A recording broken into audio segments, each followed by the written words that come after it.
इधर उधर जा रहे हैं, एक जगह बैठ जाओ। और कोई इधर उधर जाएगा नहीं, क्योंकि इसके बाद पवार साहब हमारे बीच में बोलने वाले हैं। ये जो कार्यक्रम एक ऐतिहासिक कार्यक्रम इस जगह पर लिया गया है, ऐतिहासिक जगह पर लिया गया है उन तमाम कार्यकर्ताओं के लिए जिन्होंने जमीन पे काम किए हैं। आप जोरदार तालियों से स्वागत करो। साथियों, पूरे राज्य में जब से बिरसा मुंडा ब्रिगेड का जो काम, बिरसा ब्रिगेड का जो काम, आदिवासी विचार मंच का जो काम शुरू हुआ है, तब से अलग अलग टाइप के कमेंट्स आ रहे हैं, अलग अलग टाइप की हमारे ऊपर टिप्पणियां की जा रही है कि आदिवासी क्या बोलना चाहता है। ये कब से आप लोग शुरू कर दिए हैं? कुछ लोगों को ऐसा लगता है कि कौन सा संगठन है, ये क्या चाहते हैं। तो मैं पहले आपको बता देना चाहता हूं, कुछ लोगों ने एक ऐसा कमेंट्स किया कि सतीश पेंदा, बिरसा ब्रिगेड, विचार मंच ये राष्ट्रवादी कांग्रेस में से जुड़े हैं। मैं आपको बताना चाहता हूं भाई, मैं अंदर की बात बता रहा हूं, सब लोग बाहर की बताते हैं। शरद पवार, बिरसा ब्रिगेड और आदिवासी विचार मंच साहब यानी जो संगठन है, हमारे आदरणीय पिता तुल्य शरद पवार साहब ये पैटर्न है हमारे संरक्षण के संगठन। मैं बस्तर में गया था, 5 दिन पहले बस्तर गया। यहां पे पुलिस भी नहीं जाती है, मिलिट्री भी नहीं जाती है। वहां पे एक आदिवासी था, वो आदिवासी ने एक बनियान पहना था और फटी चलती थी साहब, बहुत गरीब था और वो चश्मा लगाया था। मेरे को ऐसा लगा कि जरूर कुछ पढ़ा लिखा तो होगा। जब मैं सामने से गया, पीछे से आया तो मुझे कुछ दिखाई नहीं दिया, लेकिन जब मैं सामने से गया तो उस 70 साल के बुजुर्ग ने, उस 70 साल के व्यक्ति ने वो टी-शर्ट निकाल के मेरे को ऐसी दिखाई, आप कौन है ऐसी दिखाई। एक तरफ बिरसा मुंडा का फोटो था और दूसरी तरफ शरद पवार साहब का फोटो था। मैंने पूछा, शरद पवार साहब से आपका क्या रिलेशन है, आपका संबंध क्या है? बिरसा मुंडा से आदिवासियों का संबंध है, ये समझ में आता है, लेकिन शरद पवार साहब से संबंध क्या है ये किसी को समझ में नहीं आता है। आप कैसा लगा लिए ये फोटो? तो उस बुजुर्ग ने जब फोटो निकाला और पेपर की कटिंग दिखाया मुझे कि ये इंडियन एक्सप्रेस पेपर है जिसमें शरद पवार साहब ने लिखा है पहली बार कि आदिवासी इस देश का मूल मालिक है और उसको संयुक्त राष्ट्र संघ में आदिवासी होने की मान्यता मिलनी चाहिए। फिर उस बुजुर्ग ने मेरे से पूछा, क्या किसी आदिवासी नेता ने भारत के संविधान सभा में आजादी के बाद में यह प्रश्न उठाया? नहीं उठाया। किसी पार्टी ने आदिवासियों को संयुक्त राष्ट्र संघ में मान्यता मिलनी चाहिए ये मांग उठाई? नहीं उठाई। इसीलिए मैं इस जंगल में रहने के बावजूद, मेरे अकेले के 6 घर है जंगल में, क्या कोई नहीं आता, नेता नहीं आता, कोई लाइट नहीं है, कुछ नहीं है, लेकिन यहां पर मैंने शरद पवार का फोटो लगा के रखा हूं, क्योंकि हम जो हमारे साथ ईमानदारी से लड़ रहा है, हम उसके साथ बेईमानी नहीं कर सकते हैं। ये आपको साथियों, ये रिश्ता है शरद पवार साहब का, बिरसा ब्रिगेड का और आदिवासी विचार मंच का। अभी 15 अक्टूबर को विश्व के 8 देशों के आदिवासी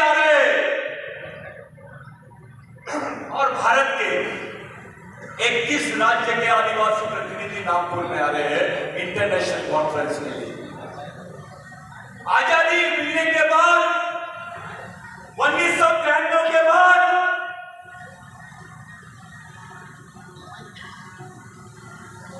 ये पहली बार है कि भारत में ऐसी कोई मांग उठाई जा रही है। 1993 में भारत सरकार ने संयुक्त राष्ट्र संघ में ये हलफनामा दिया कि भारत में आदिवासी नहीं रहते हैं, भारत में आदिवासी नहीं रहते। यह हलफनामा भारत सरकार ने दिया संयुक्त राष्ट्र संघ में। यह हलफनामा जो है उसमें दो बातें और लिखी थी कि एक नीलवंश के लोग हैं जो जिनके बोली भाषा में संस्कृत के शब्द आते हैं, इसलिए ये भी आदिवासी हो नहीं सकते। यानी जो संस्कृत बोलता है वो आदिवासी हो नहीं सकता। ये भारत सरकार ने बताई। वो भील के खिलाफ में बोले, पारेला के खिलाफ में बोले, काबिल के खिलाफ में बोले। इस देश के आधे आदिवासियों के बारे में उन्होंने बोला है और पूरे आदिवासियों के बारे में तो बड़ी अचानक अचंभित करने वाली बात बोला है कि भारत में आदिवासी नहीं रहते हैं। अरे भारत का संविधान बोलता है कि जो अनुसूचित जनजाति के लोग हैं वही इस देश के आदिवासी हैं। ये डॉक्टर बाबा साहब अम्बेडकर ने जयपाल मुंडा के सवाल में बोला कि ये अनुसूचित जनजाति के लोग हैं, यही आदिवासी है। भारत के सर्वोच्च न्यायालय ने 2010-2011 में बोला कि tribes are the aboriginal people of India, ये इस देश के मालिक हैं, इनको मालिक होने का सम्मान मिलना चाहिए, उनको संयुक्त राष्ट्र संघ में आदिवासी होने का अधिकार मिलना चाहिए। ये बात सुप्रीम कोर्ट ने बोला। अरे इस देश में सुप्रीम कोर्ट बोलता है भगवान राम यहां पैदा हुए, बोले भाऊ तो देश के लोग मान लेते हैं। सुप्रीम कोर्ट ये बोलता है कि आदिवासी इस देश के मालिक हैं, इनको मालिक होने का सम्मान मिलना चाहिए, देश के लोग नहीं मानते, प्रधानमंत्री भी नहीं मानते। एक ही कोर्ट के दो फैसले, एक को मान्यता और एक को नहीं। ये ऐसा कोई देश में हो सकता है क्या? लेकिन भारत में हो रहा है। इसी बात को लेकर नागपुर में आने वाले 15 अक्टूबर को अंतरराष्ट्रीय सम्मेलन हम लोग ले रहे भाई, जिसका नेतृत्व शरद पवार साहब करने वाले, हमारे बैकग्राउंड करने वाले, जिसमें भारत के 19 राज्य के लोग आएंगे, विश्व के 8 देशों के लोग आएंगे और वीडियो कॉन्फ्रेंसिंग में करीब 6 देशों के लोग आपके साथ बनेंगे। ये पहली बार हो रहा है कि अफ्रीका का आदिवासी, ऑस्ट्रेलिया का आदिवासी, इराक का आदिवासी, इटली का आदिवासी, फ्रांस का आदिवासी भारत के आदिवासियों के लिए खुल के सामने आ रहा है। ये पहली बार हो। मैं आप सब लोगों को 15 अक्टूबर का सामाजिक निमंत्रण देता हूं और ये बता देना चाहता हूं कि ऐसा सम्मेलन 1993 के बाद में भारत में हुआ ही नहीं। और वो सम्मेलन का पीछे जो हमको प्रेरणा मिली है वो पवार साहब की मिली है, मैं इसलिए उनको मानता हूं। साथियों, जिस जगह पे हम लोग आए हैं, जिस कोली चौबुतरा के बारे में हम लोग बात कर रहे हैं, पूरे शिवाजी महाराज की हिस्ट्री में, शिवशाही की हिस्ट्री में मेरे को एक उदाहरण बता दीजिए कि 150 आदिवासियों को खुलेआम कत्लेआम किया गया। बोले बाबू 150 आदिवासियों को खुलेआम मारा गया, उनकी गर्दनें काटी गई और उस समुद्र में ले जाके रखा गया। तब वहां से आदिवासी हटे तो सत्ता मुगलों की आना चाहिए था, लेकिन वहां पर पूरा साम्राज्य पेशवाइयों का कैसे हुआ?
सजेशन प्रस्ताव पास किया शिवाजी महाराज के सामने कि जो राज्य की भाषा है वो प्राकृत होनी चाहिए, और जब प्राकृत भाषा आई तो पूरे राज्य के लोग शिवाजी महाराज के साथ में खड़े हुए। शिवाजी महाराज ने संस्कृत भाषा की बात नहीं की, प्राकृत भाषा की बात की थी। संस्कृत और प्राकृत में फर्क है, और जिसको मराठी बोला जाता है ये मावड़ी भाषा है, ये आदिवासी भाषा है, ये इस देश की सबसे बड़ी भाषा है, जिसको स्टेट का रिकॉग्निशन होना चाहिए, लेकिन इसको एबोरिजिनल लैंग्वेज के रूप में भी रिकॉग्निशन होना चाहिए। यहाँ के मराठा भाई को पता चलना चाहिए वो किसका वंशज है, यहाँ के बहुजन भाई को मालूम होना चाहिए वो किसका वंशज है, यहाँ के दलित भाई को मालूम होना चाहिए वो किसका वंशज है, यहाँ के क्रिश्चियन को, यहाँ के मुस्लिम भाई को, यहाँ के सिख भाई को मालूम होना चाहिए वो किसका वंशज है। ये वनवासी का कार्यक्रम बहुत अलग है। जिस दिन आदिवासी वनवासी हो जाएगा, यहाँ का मराठा, यहाँ का ओबीसी, यहाँ का दलित, यहाँ का अल्पसंख्यक स्वर्गवासी हो जाएगा। आपकी कल्चरल हिस्ट्री खत्म हो जाएगी, आपको कोई नहीं पहचानेगा। आज जो अमेरिका में आदिवासी आपके साथ खड़ा होना चाहता है, वो केवल एक आदिवासी नहीं, आपके कुलवासियों के साथ में खड़ा होना चाहता है। हम हिंदू धर्म के खिलाफ में नहीं है। आप हिंदू संस्कृति की बात करते हैं, हम हिंदू संस्कृति की बात। अरे जो पहले है, शिवाजी महाराज ने हर हर महादेव क्यों बोला? उस वक्त दूसरे भगवान का प्रचार नहीं चल रहा था क्या? महादेव ही क्यों बोला? आपको समझ में आना चाहिए, ये महादेव कोड़ी, हर हर महादेव, क्या संबंध था उसका? हड़प्पा मोहनजोदाड़ो की जो संस्कृति थी उसकी भाषा प्राकृत थी। अभी तक के संस्कृत भाषा में मोहनजोदाड़ो हड़प्पा की जो लिपि है उसको पढ़ नहीं पा, लेकिन मैं मराठी मावली भाषा में पढ़ सकता हूँ, उसमें भगत का रिसर्च है। मैं गोंडी भाषा में पढ़ के बताता हूँ आपको, महादेव कोड़ी की भाषा में, दिल्ली भाषा में पढ़ के बताता हूँ, कोरकू भाषा में पढ़ के बताता हूँ आपको, वारली भाषा में, ठाकर भाषा में पढ़ के बता सकता हूँ। ऐसी क्या बात है कि 1993 में गवर्नमेंट बनी और इन्होंने प्रस्ताव भेज दिया कि भारत में आदिवासी नहीं रहते हैं। भारत में आदिवासी नहीं रहने का मतलब यह होता है बोले भाऊ कि भारत में आदिवासी वंशज नहीं रहते हैं। आप भी नहीं रहते हैं, अगर आप हिंदू हैं तो रहते हैं, लेकिन जिस दिन आप बोलेंगे मैं मराठा हूं, मैं ओबीसी हूं, मैं आदिवासियों का वंशज हूं, उस दिन आप भी नहीं है। जिस दिन आदिवासी वनवासी, उस दिन बाकी सब स्वर्गवासी। ये सच्चाई है। जो शिवाजी महाराज की किसान सेना थी, वो मावड़ों की सेना जो थी वो आदिवासी सेना थी। सच्चाई है। शिवाजी महाराज को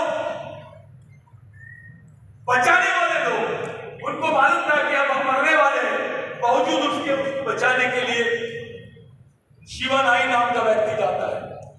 वो शिवानाई नहीं था, सलून वाला नाई नहीं था, वो आदिवासी वारली समाज का नाई था, जिसकी हिस्ट्री अभी मिलती है। आप कल्याण में जाइए, वहां पर एक क्षेत्र है, नदी है, जहां पे लोग घूमने जाते हैं, पड़गा करके क्षेत्र है। उस पड़गा क्षेत्र में शिवानाई का आज भी अवशेष मिलता है।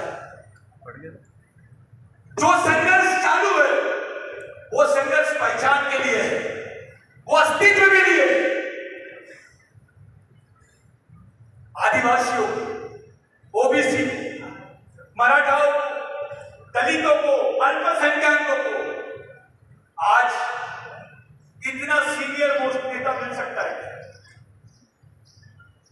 आपके पास में शरद पवार साहब का कोई अल्टरनेट होगा तो दे दीजिए।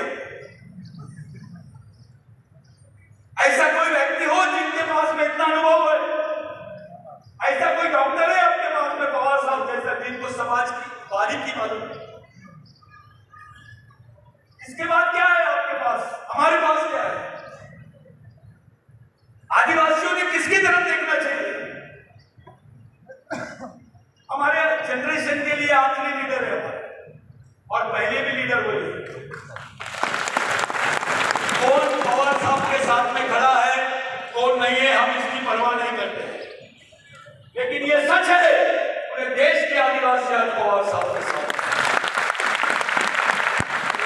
साथियों, ये जो मूवमेंट है, ये जो मिशन है, इसको बदनाम करने का भी षड्यंत्र चल रहा है।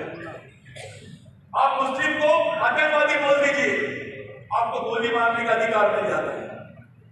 आप आदिवासियों को नक्सलवादी बोल दीजिए, वंश पाटिल साहब, उसको गोली मारने का अधिकार मिल जाता है। यानी केवल लेबल लगा देते हैं। किसी भी आदिवासी को गढ़चिरौली के उसको बता दिए बस्तर आदिवासी यानी नक्सल। एक षड्यंत्र चल रहा है इस देश में आदिवासियों को नक्सलवादी बनाने का। उनकी पहचान नक्सल, अब आदिवासी क्षेत्र नहीं बोलते उसको, नक्सलवादी क्षेत्र बोलते। वह पैसा नक्सल विकास क्षेत्र के नाम से आता है, आदिवासी विकास क्षेत्र के नाम से नहीं जा रहा है। आपको एक संबोधन किया जा रहा है वनवासी, नक्सलवादी, एक ही रूप के शब्द। नक्सलवादी आदिवासी हो सकता है, लेकिन आदिवासी नक्सलवादी नहीं हो सकता। मेरे लिए, आपके लिए, इस संगठन के लोगों के लिए, मंच पर जितने नेता बैठे हैं, जिरवर साहब हो या सीनियर नेता वंश पाटिल साहब हो, बोले जी हो या बाकी सब लोग जो पवार साहब के साथ में खड़े, आप लोग तो रहेंगे, लेकिन ये जो हुजूम है, ये जो आंदोलन है कि आदिवासियों को संयुक्त राष्ट्र संघ में मूल निवासी का दर्जा मिलना चाहिए, ये आंदोलन पवार साहब के नेतृत्व में देश भर चलेगा। और देश भर नहीं, हम विदेश में भी लेके जाएंगे पवार साहब। क्योंकि संगठन को, बिरसा ब्रिगेड को मानने वाले केवल भारत में ही नहीं है। साउथ अफ्रीका में बिरसा मुंडा की, रामोजी भांगरे की, टंडे मिल की जयंती मनाई जाती है। पाकिस्तान में जयंती हुई है, क्योंकि बॉर्डर एरिया गुजरात का जो है, वहां टंडे मिल की जयंती हुई है। कुछ लोगों को हजम नहीं हो रहा, लेकिन वो दूर नहीं है। अमर बाबू साउथ अफ्रीका में संभाजी महाराज की जयंती करके बताएंगे। शिवाजी महाराज के वंशज अपने आप को तथाकथित वंशज बोल रहे होंगे, वो नहीं। शिवाजी महाराज के ओरिजिनल वंशज आदिवासी है। शिवाजी महाराज का जो प्रशासन था वो आदिवासी संस्कृति के हिसाब से चलता था। सर शिवाजी महाराज के प्रशासन में मातृसत्तक पद्धति का इस्तेमाल किया जाता था, इसलिए जिजाऊ माता को पूरा कार्यभार सौंपा गया। ये है उसके पीछे की वास्तविकता। वहां महिलाओं को जितना इम्पोर्टेंट नहीं था, उतना ज्यादा पुरुषों को जितना महत्व नहीं था, उससे ज्यादा महत्व महिलाओं को। शिवाजी महाराज ने अपने सरदार के हाथ पैर काट डाले थे। कोई जब युद्ध होता था, लूट लेते थे, तो उनके महिलाओं पर बहुत अत्याचार होता था। किसी सैनिक ने शिवाजी महाराज के किया तो उसके हाथ काट डाले शिवाजी महाराज ने और उसको दंडित किया। ये प्रेरणा कहां से आई? ये मनुवादी प्रेरणा नहीं है। बाबूराव शर्मा को चंद्रपुर के एक ही दिन में फांसी और पीपल के झाड़ में लटका दिया गया। जो सजा संभाजी महाराज को दी गई, बाबूराव शर्मा को फांसी देने के बाद में ये चूने में रसायन में डाल दिया गया, उनकी बॉडी को पूरा गला दिया गया, चूने की भट्टी में डाल दिया गया। जो संभाजी महाराज के साथ में हुआ है वो आदिवासी वीरों के साथ में हुआ है।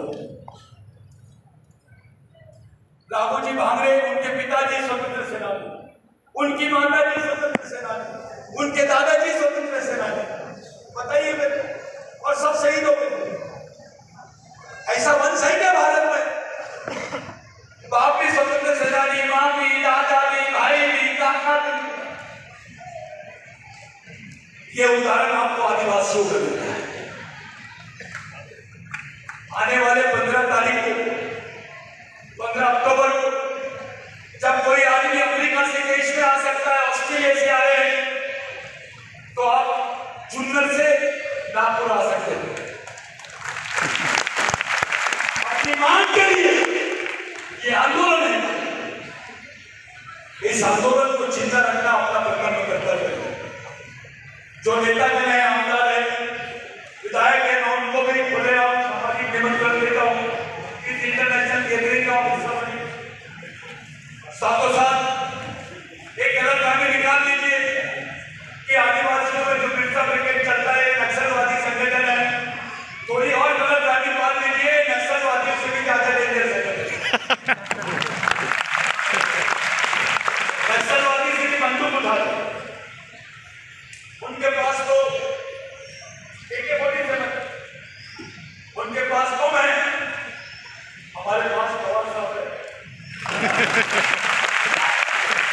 इससे बड़ा कम है क्या भारत? इससे बड़ी मशीन है भारत? ये तो भारत की पॉलिटिकल ऑक्सफोर्ड मशीन है। ये ब्रेन है आदिवासियों के पास में आज। ये ब्रेन आदिवासियों के लिए काम कर रहा है। ये लीडरशिप आदिवासियों के पास में है। इसलिए साथियों, राष्ट्रीय नहीं अंतरराष्ट्रीय स्तर तक की बात कर रहे हैं। हम दलित भाई को आह्वान करते हैं कि आ जाओ इस आंदोलन का हिस्सा बनो। हम ओबीसी भाई को आह्वान करते हैं आ जाओ इस आंदोलन का हिस्सा बनो। हम मुस्लिम भाइयों को आह्वान करते हैं आओ इस आंदोलन का हिस्सा बनो। क्रिश्चियन भाइयों को, सिख भाइयों को भी आह्वान करते हैं इस आंदोलन का हिस्सा बनो। और खास करके मराठा भाइयों को भी आह्वान करते हैं कि आप इस आंदोलन का हिस्सा बनो ना बनो, कुछ दिन बाद आपको बनना ही पड़ेगा। अभी आदिवासी को मारे हैं, इसके बाद दूसरा नंबर मराठा है वेटिंग लिस्ट में, उसके बाद में ओबीसी। इतना ही होगा, हम पहले मरेंगे, बाद में आप लोग मरेंगे, लेकिन इंस्टॉलमेंट में मरेंगे सब। इसलिए सब लोगों के लिए एक पर्याय है हमारे पास अच्छी लीडरशिप, अच्छा प्लेटफॉर्म है, अच्छी सोच है, विजन है, दृष्टिकोण है हमारे पास। इस मिशन को सफल बनाने के लिए बच्चे को तैयार करो, गांव में कैडर तैयार करो, गांव में शाखाएं बनाओ, महिलाएं, पुरुष, विद्यार्थी, इनकी विंग्स बनाओ, अपना पैसा दो ईमानदारी से समाज के लिए, मिशन ईमानदारी से। ये लड़के तो फुल टाइमर है, ये भूखे पैसे रहते हैं, कभी कभी इनके पास पेट्रोल के पैसे नहीं रहते। ऐसे कई बच्चे तो एक महीना, दो महीना अपने घर नहीं जाते हैं। इनको मदद करो, इनको खाना खिलाओ। जो कर्मचारी लोग हैं वो लोगों ने इनको मदद करना चाहिए। आपका मेहनत का थोड़ा पैसा मिशन के लिए जाना चाहिए। ये आपकी अपनी नहीं, अपने आने वाली लड़ाई है, अपने आने वाली पीढ़ी की लड़ाई है। ये हमारी आखिरी पीढ़ी द्वारा लड़ी जाने वाली, आखिरी पीढ़ी को बचाने वाली आखिरी लड़ाई है। ये बात आपको ध्यान में रखना है। यहाँ पे लड़ाई के मैदान में कोई नेता नहीं रहता, कोई अधिकारी नहीं रहता, सब समान होते हैं, सब सैनिक होते हैं। बिरसा मुंडा ने बोला था कि मिशन में, आंदोलन में आदमी बूढ़ा भी नहीं होता है और मरता भी नहीं है। राघोजी बांगले ने भी यही बोला, छत्रपति संभाजी महाराज ने भी यही बोला, क्योंकि संभाजी महाराज के साथ में मरने वालों की जो उम्र थी 83 साल, 76 साल, ये उम्र के लोग संभाजी महाराज के साथ में मरे हैं, वो आदिवासी थे। एक आंदोलन की जरूरत है, ये हम सब लोगों के लिए इशारा है। मैं ज्यादा समय नहीं लेता हूं क्योंकि हमारे बीच में पवार साहब आने वाले हैं। एक आप लोग आए, आप लोगों ने इसको संयुक्त रूप से इतना अच्छा कार्यक्रम किया। किसी ने कलेक्शन नहीं दिया होगा, ईमानदारी से कलेक्शन देना। कोई किताबें नहीं खरीदा होगा, ईमानदारी से किताबें खरीदना। पढ़ने की, लिखने की और लड़ने की आदत डालो। जो बच्चों ने मेरे पास कविता दिए थे, माफ करना मैं नहीं पढ़ पा रहा हूँ भाई, कुछ कारण है, लेकिन मैं अपने मैगजीन में इसको जरूर छपाऊंगा, आपको भेजूंगा। जितने आयोजक लोग हैं इनको बहुत तकलीफ होती है, अधिकारियों से, कर्मचारियों से विनती है, दिल खोल के काम करो, मेहनत करो, उनको पैसा भी दो, तन मन धन से सहयोग करो, ज्यादा घमंड मत करो। मैं अधिकारी हूं, मैं अध्यक्ष हूं, मैं सचिव हूं, अपने घर में रख के आओ। समाज के सामने सब समान होते हैं। या आप देखते हैं यादव जैसा अधिकारी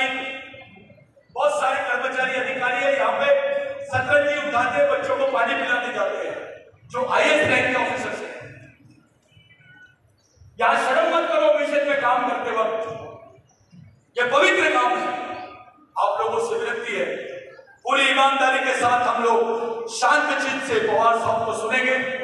मैं यही आप लोगों से विनती करता हूं और 15 तारीख के लिए सबको मैं सचेत करता हूं, सामाजिक आमंत्रण देता हूं। जय बिरसा, जय राघोजी, जय गंड्या, जय आदिवासी। धन्यवाद।